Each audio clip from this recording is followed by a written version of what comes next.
Hello, welcome to the Royal Road School of Carmelite Prayer, where we are currently exploring the commentary on the Our Father as a spiritual path, as written by Teresa of Avila in her classic manual of prayer, The Way of Perfection.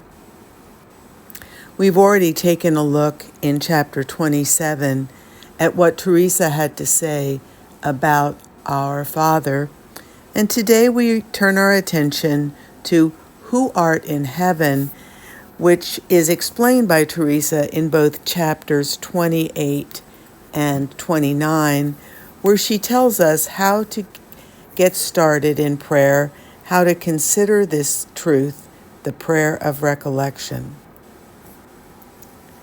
So in chapter 28, Teresa explains the nature of the prayer of recollection, and she says to her nuns, "Consider what your Master says, who art in heaven.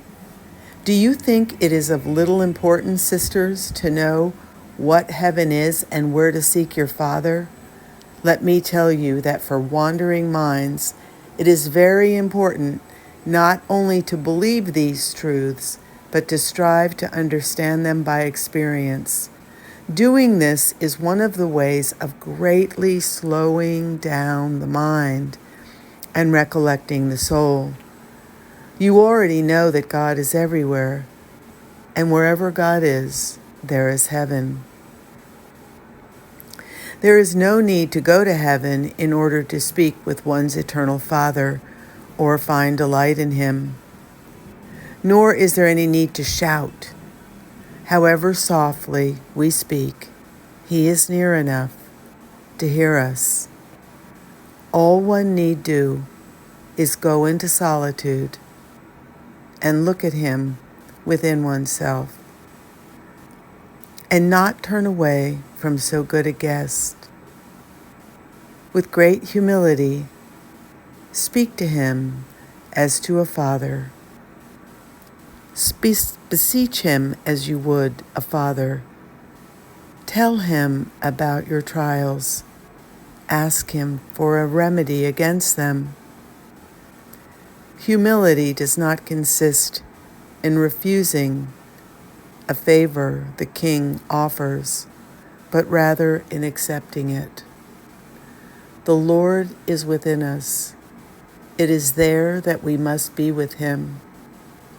The intellect is recollected much more quickly with this kind of prayer. It is the prayer that brings with it many blessings. This prayer is called recollection because the soul recollects its faculties together and enters within itself to be with its God. Its divine master comes more quickly to teach it and give it the prayer of quiet. It's one of the beginning supernatural prayers than he would through any other method. Centered there within itself, the soul can think about the Passion, represent the Son, offer Him to the Father, and not tire the intellect by going to look for Him on Mount Calvary, or in the garden, or at the pillar. Those who can enclose themselves within this little heaven of our soul, where the Maker of heaven and earth is present, should believe that they are following an excellent path. It is the path of heaven. They are there in the palace of the King. They are not on earth.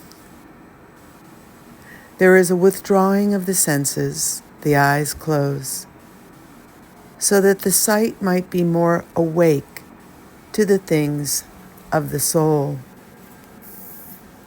There are, of course, greater and lesser degrees of recollection, and if we make the effort, practice this recollection, the gain will be clearly seen.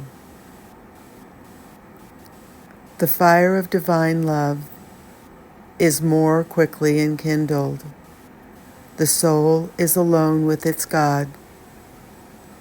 I would like you to clearly understand this manner of prayer, which is called recollection. So let us imagine that within us is an extremely rich palace,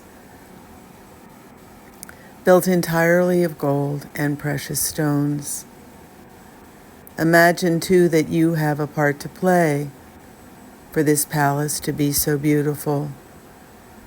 There is no edifice as beautiful as a soul pure and full of virtue. The greater the virtues, the more magnificent the jewels. Imagine also that this mighty king, your father, dwells in this palace. He is seated upon an extremely valuable throne, your heart. It is truly important to understand that within us lies something incomparably more precious than what we see outside of ourselves. I understood that I had a soul, but what the soul deserved and who dwelt within it, I did not understand, because I had covered my eyes with the vanities of the world. If I had understood, as I do now, that in this little palace of my soul dwelt so great a king, I would not have left him alone so often. I would have remained with him more often, and striven not to be so unclean. That he who would fill 1,000 worlds would enclose himself in something so small. The Lord enlarges the soul little by little. The point is that we should give ourselves to him with complete determination. He doesn't give himself completely until we give ourselves completely. Do you think, daughters, that he comes alone? Don't you see that his Son says, "Who art in heaven," since he is king? His court attendants would never leave him alone. They will always be with him. They beseech him on our behalf, since they are full of charity. Don't think that things in heaven are like they are on earth. Amen. This is the end of part 1 of Teresa's presentation of the Prayer of Recollection. It will be continued in Who Art in Heaven in chapter 29. God bless you and yours.